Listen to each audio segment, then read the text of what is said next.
India हमारा दुश्मन है, इंडिया हमारा दुश्मन है, इंडिया हमारा दुश्मन है। वो कहाँ से दुश्मन आ गया? अभी देखो ना, बॉर्डर खोलो, बॉर्डर खोलो। अब मैं देखता हूँ वीज़ा फ्री कर दो, सारा पाकिस्तान उधर होगा। कौन सा दुश्मन है? एवं पे ड्रामेबाजी की हुई यार, बेफजूल। इंडिया हमारा दुश्मन है, 14 अगस्त मनाओ, फलाना मनाओ। यूरोप वाले पागल हैं, वो तो नहीं मनाते 14 अगस्त। वो तो जश्न आज़ादी नहीं मनाते हैं। चाइना वाले तो नहीं मनाते। ये करोड़ों रुपए तुम लगा देते हो झंडों पे। सच में इंडिया किसी का भी दुश्मन नहीं है। पाकिस्तान का भला होगा इंडिया के साथ ट्रेड करने पर, लेकिन हम लोग ट्रेड नहीं करेंगे क्योंकि पाकिस्तान आतंकवादी है, इसलिए नहीं करेंगे। ट्रेड करेंगे तो वो आतंकवादी भी घुसेगा इंडिया। नमस्ते दोस्तों, आप सभी को स्वागत है, आप सभी का भाई हिंदुस्तानी भाई के यूट्यूब चैनल में। तो दोस्तों, मैं आज एक पाकिस्तानी चाचा का वीडियो लेकर आया हूँ जो आज से 20 साल पहले इंडिया विजिट करके गया है। तो चलिए सुनते हैं पाकिस्तानी चाचा इंडिया के बारे में क्या बोल रहा है। चलिए। अब आप बताएं ना, आपने तो हिंदुस्तान में विज़िट किया, तुर्की भी विज़िट किया, बहुत से ममालिक विज़िट किए। अब आप ये बताएं, अब किस मतलब को कितनी देर आपने पहले हिंदुस्तान विज़िट किया था, कितने साल हो गए? देखिए, वो जब शेख रशीद था ना, अच्छा, तो उस दौर में उससे 5 साल पहले मैं गया था। उसके बाद आज से 15 साल पहले, 20 साल पहले, 20 साल पुरानी बात है। ठीक है। अब 20 साल पुराने आप वहाँ पे देखें, आपने विज़िट किया, वहाँ पे कैसी डेवलपमेंट थी और अब कैसी डेवलपमेंट? अब तो सुना मेट्रो जी मेरे बात बनी है, मेट्रो वहाँ बनी है। मुझे रिश्तेदार बता रहे हैं, कह रहे यार हमारे नीचे से मेट्रो गुजर गई और हमें पता ही नहीं कि सुरंग भी बन गई। पता ही नहीं चला मिट्टी के हम गई कहाँ, वो कैसे गई। वो किसी का घर नहीं तोड़ा, किसी को मार्केट नहीं तोड़ी, कुछ नहीं तोड़ा। उन्होंने चुप करके नीचे से सुरंग निकाली है और मिट्टी का पता नहीं चला कहाँ गई। क्या आपने अंकल जी इंडियन पॉलिटिक्स को भी ऐसे लड़ते देखा है या वो आवाम को फैसिलिटीज प्रोवाइड करते हैं? लड़ते तो हैं, वो मतलब वो पूरी दुनिया में हर चीज़ें होती हैं। लड़ते में सीटों पे पाकिस्तान, और यहाँ तो यही है ना कि जो वजीर बन गया बस वो मालदार है। क्या वो काम भी करते हैं कि नहीं? काम देखो जी, पाकिस्तान और यहाँ की सियासत जो है ना वो एक ही है। अच्छा। वो बदमाशी MNA बनेगा, बदमाशी मिनिस्टर बनेगा। शरीफ आदमी तो मेरे जैसा तो बन ही नहीं सकता। 2013 में मैंने MNA का इलेक्शन लड़ा है। अच्छा। एक NA 120 नवाज शरीफ के मुकाबले में। अच्छा। उसकी सज़ा मुझे क्या हुई? बिलाल यासीन आया, उसने दर्द करके मेरा सारा कुछ खाना ख़राब कर दिया। पीर मक्की में दुकान थी वो भी ख़त्म करा दी, कारोबार ख़त्म करा दिया, घर बिकवा दिया, सब कुछ करा दिया। शरीफ आदमी तो लड़ ही नहीं सकता इलेक्शन। मेरी बात हुई थी एक इंडियन से, मेरा दोस्त वहाँ पे रहता है। उसने कहा कि आप और हमारे दरमियान डेमोक्रेसी का ये फ़र्क है कि वहाँ पे सिटिंग CM के ख़िलाफ़ एक आम सा इंसान, आम मतलब कि मज़दूर था, वो उसके ख़िलाफ़ खड़ा हुआ है और वो जीत गया है। ये फ़र्क है यहाँ का और वहाँ का। ये चीज़ जो है। लेकिन अंकल जी एक आपने डिफरेंस हमें पिछली वीडियो में ये भी बताया कि वहाँ पे 300 यूनिट फ्री और हमारे यहाँ पे 300 यूनिट तो फ्री हैं। 300 यूनिट फ्री हैं। नलके का बिजली बिल फ्री है, नलके का बिल फ्री है। गैस हाफ रेट पे है। इतना बड़ा सिलेंडर होता है उनका, वो हाफ रेट पे देते हैं उनको। जो झोपड़पट्टी बनी हुई है ना, उनके राशन कार्ड बने हुए हैं। राशन कार्ड के मुताबिक वो ट्रक आएगा हर हफ्ते, वो आपका हाँ जी 10 बंदे हैं, लो जी ये लो जी, इतना सामान लाओ जी, पैसे दो, ये सामान ले जाओ। खर्चे उनके हैं ही नहीं। देखो राशन उनको फ्री मिल रहा है यार। 5-10 रुपए किलो अगर चीनी और या चावल मिल रहे हैं तो ये को पैसे थोड़ी है, ये तो फ्री है। अब राशन फ्री है। 1 रुपये में 100 पाइये होती थी, 3 तो 3 टैडी पाइये हम लेके जाते थे। उसमें बड़े खुश होकर खाना खाते थे, बड़ी बरकत थी। अब तो भाई 1000 रुपये तोड़ाओ नाश्ते में, पता नहीं चलता। और कमाइयाँ हैं ही नहीं। गरीब आदमी तो मर गए हैं यहाँ, कुछ भी नहीं। पाकिस्तान में तो बेड़ा गर्क हो गया गरीब आदमी का। अंकल जी अगर हम स्टैंड लेना चाहें, आप हमारे साथ हैं, हम किस तरह कह सकते हैं कि यार ये दरवाज़ा तो खुलना ताकि ट्रेड हो, ताकि आ जा सके, जो लोग मिस करते हैं अपनी फैमिलीज़ को, ताकि वो मिस कर सकें? देखें, ये गवर्नमेंट लेवल पे ना इनके ताल्लुकात बहुत ख़राब हैं। अगर हमें सिविल सोसाइटी को कहेंगे ना कि यार वहाँ जाके ज़रा बातचीत करो, तो हमारी भी बातचीत है वहाँ हाई लेवल में। मैंने आपको बताया था DG फॉरेन अफेयर, वो यहाँ डॉक्टर TC राघवान साहब, वो यहाँ से वहाँ से उन्होंने मैसेज भेजा कि यार लाहौर वालों से, भगत सिंह वालों से को हमसे बात करें। तो मैंने उनसे बात की, बड़े खुश हुए। ओ वाई नॉट, वो कहेंगे मेरा नंबर लिखें आप। मैं कहा सर आपका नंबर व्हाट्सअप नंबर नहीं है, आपने दफ्तर का नंबर दिया। ओ वाई नॉट, लिखें आप, अपना भी मुझे दें। वो भी इतने खुश होते हैं यार वो लोग। लेकिन ये हाई लेवल की पॉलिसी जो है ना कि आप मिले रहो और 2 लोगों को लड़वाए रहो, इंडिया हमारा दुश्मन है, इंडिया हमारा दुश्मन है, इंडिया हमारा दुश्मन है। वो कहाँ से दुश्मन आ गया? अभी देखो ना, बॉर्डर खोलो, बॉर्डर खोलो। अब मैं देखता हूँ वीज़ा फ्री कर दो, सारा पाकिस्तान उधर होगा। कौन सा दुश्मन है? एवं पे ड्रामेबाजी की हुई यार, बेफजूल। इंडिया हमारा दुश्मन है, 14 अगस्त मनाओ, फलाना मनाओ। यूरोप वाले पागल हैं, वो तो नहीं मनाते 14 अगस्त। वो तो जश्न आज़ादी नहीं मनाते हैं, चाइना वाले तो नहीं मनाते। ये करोड़ों रुपए तुम लगा देते हो झंडों पे। यही झंडे अब किसी बच्ची के हमसाये से पूछो कि तेरी बच्ची ब्याने वाली है, उसको भाई ये पकड़ी बीबी, ये अपनी राशन फ्री कर दे, कोई लोगों को फैसिलिटीज बिजली में कोई कर दे। फजूलियात में जो है ना हमारी कौम सबसे आगे है फजूलियात में, लेकिन किसी का हक देने के लिए इनको मौत आ जाती है कि नहीं जी किसी का हक नहीं देना हमने, हैं? रोज़े रखे जाओ, नमाज़ें पढ़े जाओ, बस रमज़ान पूरा सारा साल करप्शन करो और वो करप्शन करके पैसे दो उनको, होंगे ओए मेरी सीट रख ली आखिरी हफ्ते मैं मक्के जाना, हाँ उसे जाके। और लोगों को चक्कर देने से ना चक्कर ख़त्म नहीं होंगे, वहाँ चक्कर लगाने से चक्कर नहीं ख़त्म होंगे। जब तक लोगों को चक्कर जो दिए हैं ना उसकी माफ़ी उसकी तलाफ़ी नहीं करोगे जब तक ख़त्म नहीं होंगे। उम्रे का हज करने से कुछ नहीं होता। मेरा आपसे वो सवाल नहीं है, इतना मुश्किल सवाल नहीं है कि हम अपने मुल्क के अंदर जो हमारे यहाँ पर जैसे बलूचिस्तान तुर्बत से काफ़िला चला था, डॉक्टर मारंग लेके आई थी पैदल ही, वो जी मिसिंग पर्सन वाला, वो बैठे थे इस्लामाबाद तक 2 माह तक बैठे रहे, लेकिन उनके कोई भी ऐसा शख्स नहीं आया सियासतदान की तरफ से, या कोई उठ के, या मैंने नहीं देखा कि पंजाब से कोई जाके उनका साथ दिया हो, या उनसे कोई वो किया कि आप हमारे भाई हैं, आप ये हमारी बहनें हैं, ये चीज़ करनी चाहिए थी। हाँ, और नफरत पाकिस्तानी है हमारे भाई, पाकिस्तानी है, पाकिस्तानी भाई। इस तरह का लॉस जो है 1971 में हम अपना एक अलग जो बांग्लादेश की सूरत में जो है वो नुकसान कर दिया। इस पे क्या कहेंगे कि ये क्यों ऐसा हुआ कि वो बलोच क्यों नाराज़ हैं? आप देखें रिसेंटली ये गवादर पे अटैक हुआ है और ये चाइनीज़ प्रोफेसर पे भी अटैक हुआ है, तो आप इसका हल किस तरह देखते हैं, ये बता दीजिएगा। तो सर बात ये है कि देखें, मैं 1 महीना अपनी वाइफ के साथ ना जमात में गया था। अच्छा। 1 महीना मैं ग्वादर में रहा। अच्छा। सारा ग्वादर एक पूरा 25 दिन हम रहे, 3 दिन आने में, 3 दिन जाने में कराची, 6 दिन वहाँ कराची में रहे, बकाया 25 दिन हम वहाँ ग्वादर में रहे। लेकिन हमें किसी ने ये नहीं कहा कि तुम क्यों आए हो, वापस जाओ, भागो यहाँ से, दौड़ो यहाँ से। उन्होंने हम बड़ी बड़ी इज़्ज़त की, खाना ये वो हर चीज़ का ख्याल रखा।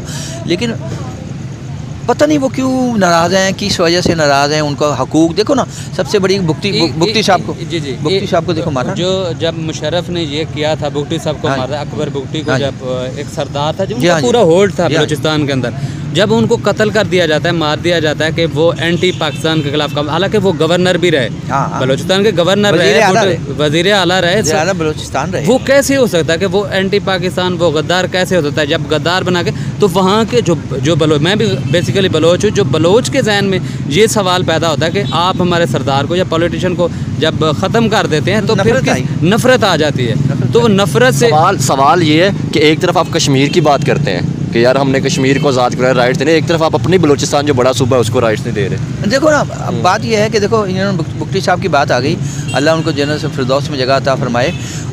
आज़ादी के हीरो हैं वो, पाकिस्तान बनने में उनका बड़ा रोल है, बुख्तियों का, हूरों का, बलोचियों का बड़ा हाथ है पाकिस्तान बनाने में। अब जब आप उनको उनका हक नहीं देंगे, मेरे घर में एक गैस निकली है और मुझे नहीं दी जा रही है, और यहाँ से जनाब वो भाटी पहुँचा दी है, मैं समनाबाद में बैठा हूँ, ये समनाबाद का चौक गोल चक्कर 1 नंबर है, हम वहाँ बैठे हैं। अब यहाँ मेरे पास गैस निकली है तो सबसे पहले मेरा चूल्हा जलना चाहिए, ना कि भाटी का। भाटी यहाँ से 5-6 किलोमीटर है।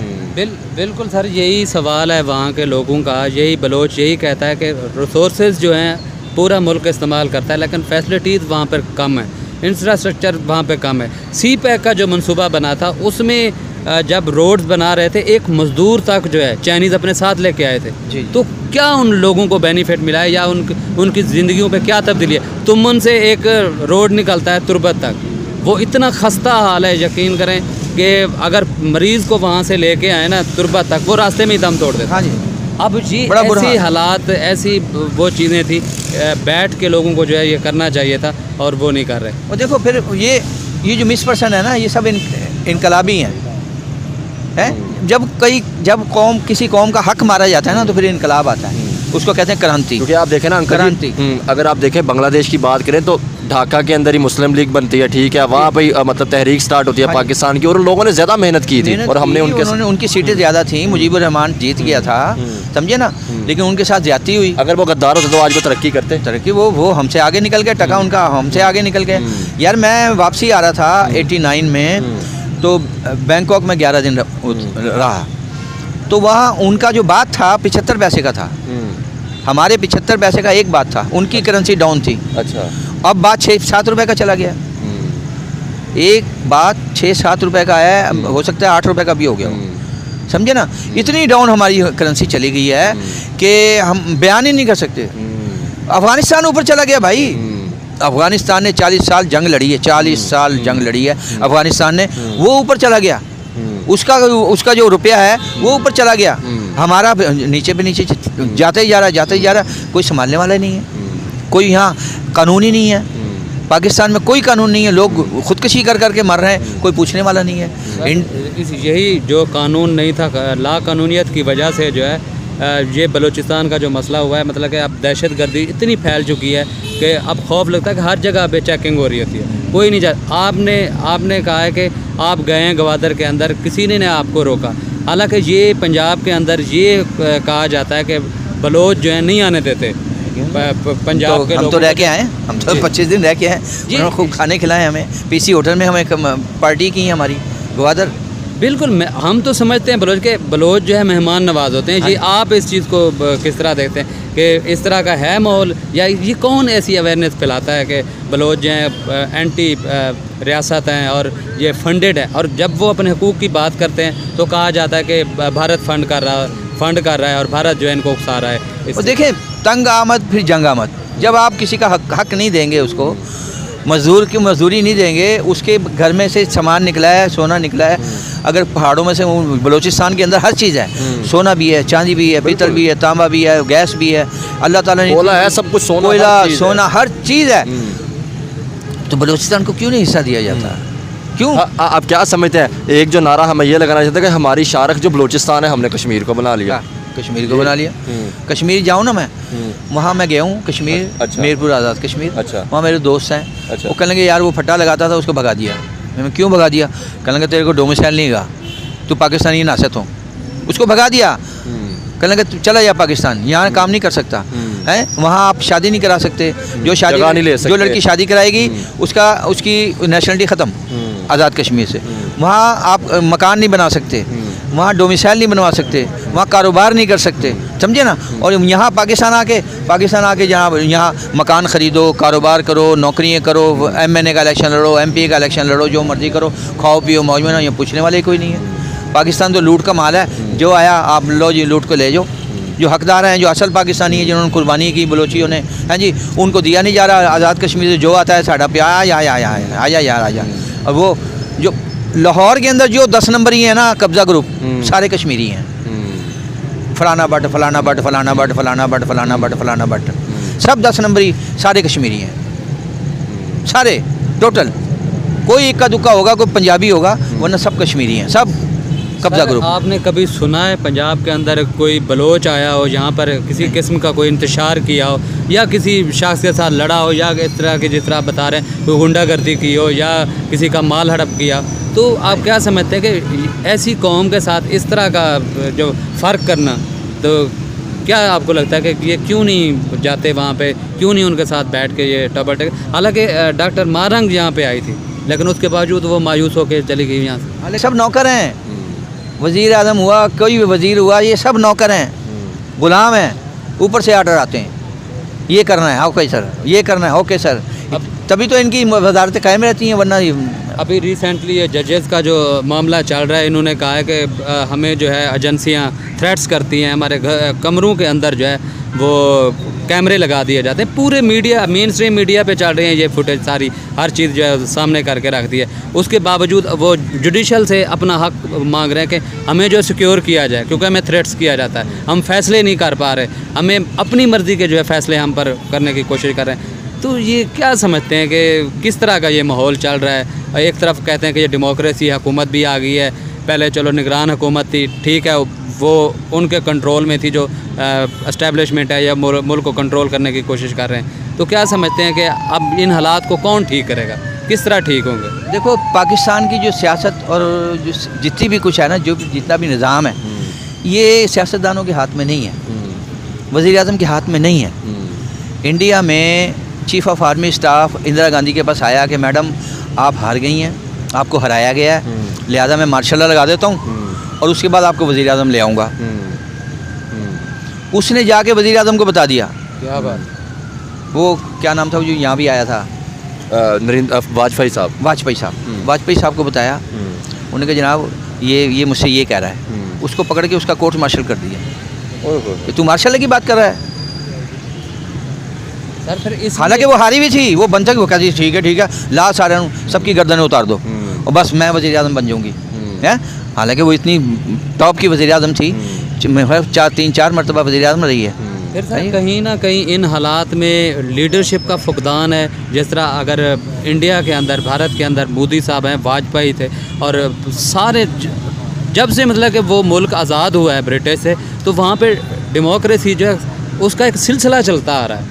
हमारे अंदर तो 4 मार्शल लग गए, एक आता है दूसरा डिक्टेटरशिप उस पर बैठ जाता है, वो कहता है इसको हटा दो, इसको बिठा दो। ये सार अगर हम देखते हैं, फिर एक प्राइम मिनिस्टर आता है कि इंडिया के साथ हमने ट्रेड नहीं करनी, दूसरा आता है कि रिक्वेस्ट करना शुरू कर देता है हमारे साथ आएँ ट्रेड करें, पर हमारा मुल्क जो है मुश्किल में फंसा हुआ है। फिर वहाँ से भी रिप्लाई यही आ जाता है कि हमने ट्रेड नहीं करनी।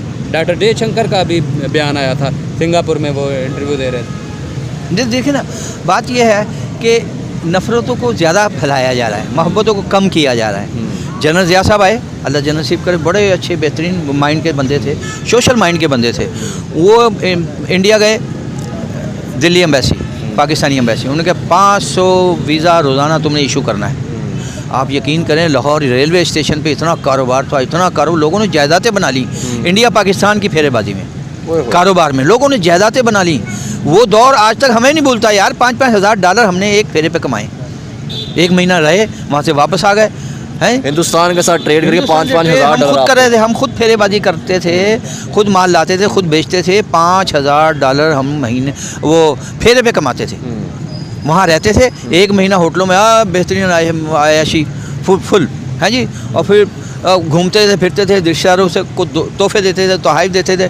हमारे जो रिश्तेदार हैं इंडिया में, वो समझते थे ये बड़े को यार ये तो शेखों की तरह, जैसे शेखों की तरह इज़्ज़त करता है ना बंदा कि वो शेख आ गया, बड़े मालदार है। उन्होंने कहा पाकिस्तानी आए हैं जी, वो हमारी बड़ी इज़्ज़त करते थे। वो वहाँ से लोग आते थे, हम लोग वो बेचारे, हम वो यहाँ वहाँ से यहाँ आते थे तो हम उनकी भी इज़्ज़त करते थे। हाँ जी, वो 2-2 3-3 महीने रखते थे, वीज़ा बढ़वाते रहते थे, बढ़ते चलती रहो। लेकिन उस दौर में इतना कुछ नहीं था, इतनी नफ़रतें नहीं थी इंडिया पाकिस्तान की। और ये इंडिया पाकिस्तान की नफ़रतों को ख़त्म करना पड़ेगा। बिल्कुल करेंगे तो मसला हल होगा, वरना पाकिस्तान तरक्की नहीं कर सकता। मैंने पहले भी इंटरव्यू में कहा था। आप देखिए अंकल जी, अगर हम हिंदुओं की यहाँ पे बात करें या सिखों की बात करें, तो क्या हमने उनको राइट्स दिए, क्या हमने उनको किया? आप देखिए, कोई आप बता दें यहाँ पे हमने उनके प्रॉपर तौर पे मजहबी जो प्लेसेस हैं हमने उनको डिमोलिश किया। कि आपको नहीं लगता जैसे आप हिंदुस्तान जाते थे, आपने खुद बताया कि वहाँ पे हिंदू मुस्लिम इकट्ठे रह रहे हैं, तो फिर अंकल जी यहाँ पे क्या इशू है? फिर यार नफ़रतें फैलाई जा रही हैं ना, फैलाई जा रही हैं। शिया काफिर कह रहा है, वो उसको काफिर कह रहा है, वो शिया सुन्नी को काफिर कह रहा है, उसको काफिर कह रहा है। हाँ जी, वो ऊपर से पैसे आ रहे हैं, उसको भी दे रहे हैं, उसको लड़ो आपस में, मरो मरो मरो। हमें पैसे चाहिए, हम एक दूसरे के भाई को भाई मार रहा है, पैसे दे रहा, हम लड़ाई शुरू कर देते हैं। हमें दिमाग से सोचना पड़ेगा कि हमें कौन लड़वा रहा है। ऐसे ही है, हमें पाकिस्तान को नुकसान कौन पहुंचा रहा है। हमें सोचना पड़ेगा, देखना पड़ेगा कि ये हमें दाना डाल के खुद लड़वा रहे हैं, समझिए ना। इंडिया में ऐसा नहीं है, इंडिया में ऐसा नहीं। देखो मोदी जी कुछ भी हैं, लेकिन उस बंदे ने अपने मुल्क को वो आसमान पे ले गया, वो ऐसे ही है, चांद पे ले गया वो।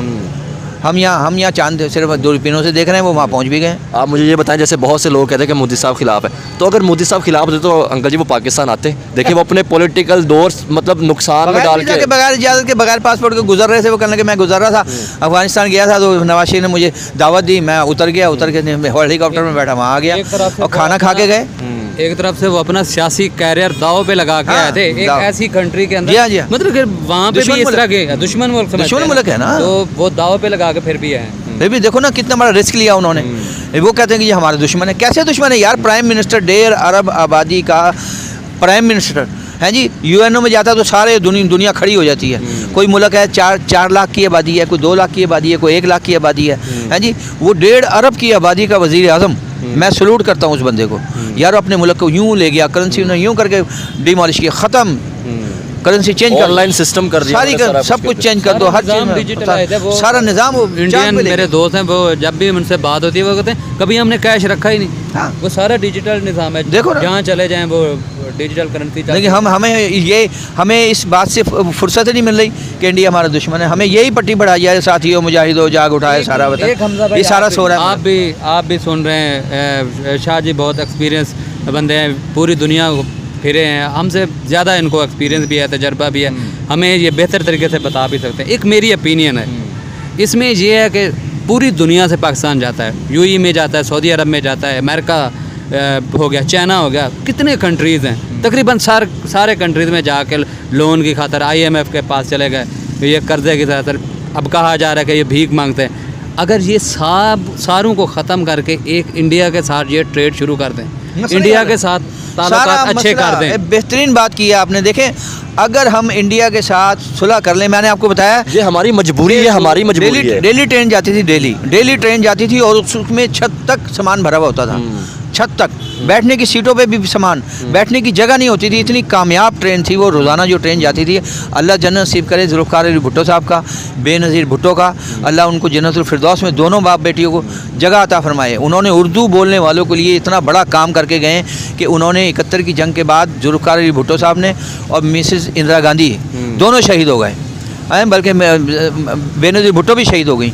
वो तीनों थे वहाँ शिमला मुआहदे में, उन्होंने सिफारती ताल्लुकात कायम किए। फिर क्या अंकल जी ये हमारे हीरो नहीं थे? हीरो है, बिल्कुल हीरो है। मैं तो सलाम सलूट पेश करता हूँ, इंदिरा गांधी को भी सलूट पेश करता हूँ, जिन्होंने ये सिफारती ताल्लुकात बहाल किए और रोज़ाना ट्रेन चलाई अमृतसर तक, लाहौर से अमृतसर। आप मुझे एक और चीज़ बताएं, एक और चीज़ आप मुझे बताएं। अगर गांधी साहब की बात की जाए, नेहरू साहब की बात की जाए, तो ये गांधी साहब ने भी प्रोटेस्ट किया था जब पाकिस्तान के राइट्स से मिले थे, उन्होंने प्रोटेस्ट। तो ये चीज़ें ये जो हीरो थे इनका क्यों नहीं बताया गया? ये आखिर विलन फिर कैसे बन गए? और यार बस वो कहते हैं ना कि मैं क्या मिसाल दूँ, ऑनलाइन पे बैठा हूँ, मैं कुछ ऐसी बात नहीं करना चाहता जिससे कि लोगों को दिल दुखे।